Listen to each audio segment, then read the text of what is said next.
By 2050, there's expected to be 9 billion people in the world. With the little land we use for farming right now, it is impossible. And we will have even less when the cities spread out like they are currently. The only hope to feed the world is through better farming practices and better crops. Personally, I think the best way to do this is through GMOs, which are genetically modified organisms. Many people don't actually approve of the use of GMOs because they think it's not natural, and that scientists altered the genetics of the plants. But in reality, they just made it possible for them to grow their own insecticides and to survive when sprayed with Roundup or other weed-killing sprays. Technology must advance to keep the world satisfied, and the only way for this to happen with food supply is to accept and support GMOs. People understand technology needs to advance, and with it, the seeds we plant and the traits we choose to need to advance too. As Life Science stated, a GMO is an organism that has its DNA altered or modified in some way through genetic engineering. The scientists take a productive gene from one organism and transfer it to another through genetic engineering. This can be done to protect against rootworm and grasshoppers, or even to be resistant to chemicals weeds aren't, like Roundup and Select. With the creation of Roundup-ready crops, farmers are able to farm far more acres with far less work because they have to worry less about weeds and bugs, killing their crops before they get the chance to grow to their fullest potential. One of the first GMOs was Roundup-ready corn. With the corn, we no longer had to worry about cultivating, which is basically like dragging plows in between the rows of corn and beans, hoping to kill the weeds and that the crops wouldn't be killed by the turning of the soil around them. This method wasn't very effective and easily killed the crops if the tractor driver wasn't driving perfectly straight down the rows.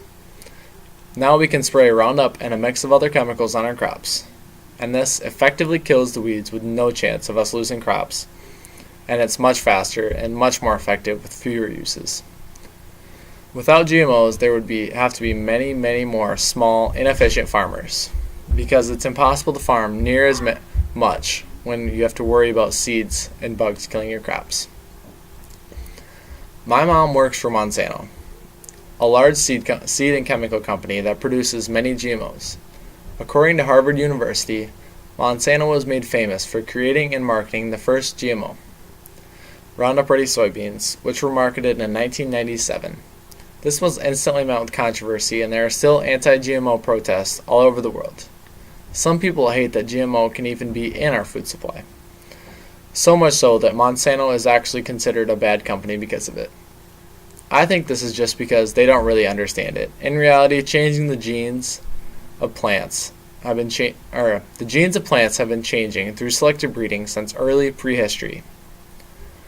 If you look at the past, maize, which is now corn, and the steps of how it turned into corn, you could see that it looks like the genes have radically changed through selective breeding. They changed from 4 to 8 stalks per plant with small ears to one or two stock, or one stock with 1 or 2 big ears.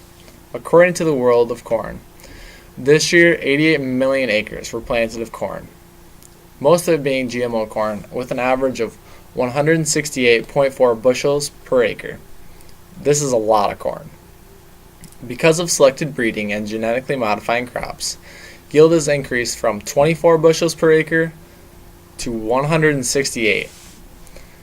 It is close to a 700% increase from the use of better farming practices and better genes and GMOs. I think the biggest thing that would help GMOs is just getting people educated about them, because many people don't know anything about them and just don't support them because others do. I believe if kids were actually taught how our food is genetically modified and how it improves our food supply, and people leaving it to the kids to decide on their own if it is helpful or harmful, it would help the case of GMOs greatly. People might then understand, as we are going right now, people might then understand that as we are going right now, we will soon not have enough food to feed the world unless we do something to increase our production acres. I have always been raised that GMOs have been a good thing, but some protesters believe that changing genes Changing genes will taint the genes of the plants and will spread it to others. But what they don't realize is that the seeds are sterile, so they can't actually breed at all. Opposing people also say that you use more spray with GMOs. This isn't true, because the plants can produce their own insecticide, eliminating the need for that. That's something that many people just don't know about, and could help people realize that that GMOs are actually a helpful and good thing. I believe that GMOs are the future of agriculture, because of the ability that we have to change the traits from one plant to another and make them produce more, or even to make them immune to diseases, such as ring spot virus. According to the Slate, 20 years ago, papayas in Hawaii were targeted with the ring spot virus, a virus that destroyed them quickly, and it seemed like there was nothing they could do to stop it. They tried selective breeding, crop rotation, and quarantine, but none of them worked. Monsanto made a ring spot resistant kind of papaya that made the plant thrive again in Hawaii. It was given to farmers for free to save the species. But sadly, when people that opposed GMOs found out what the papayas were, they burned many of them to the ground, and many of the plants were destroyed by the Greenpeace protesters that believed that they could later mutate into something harmful to the people around them.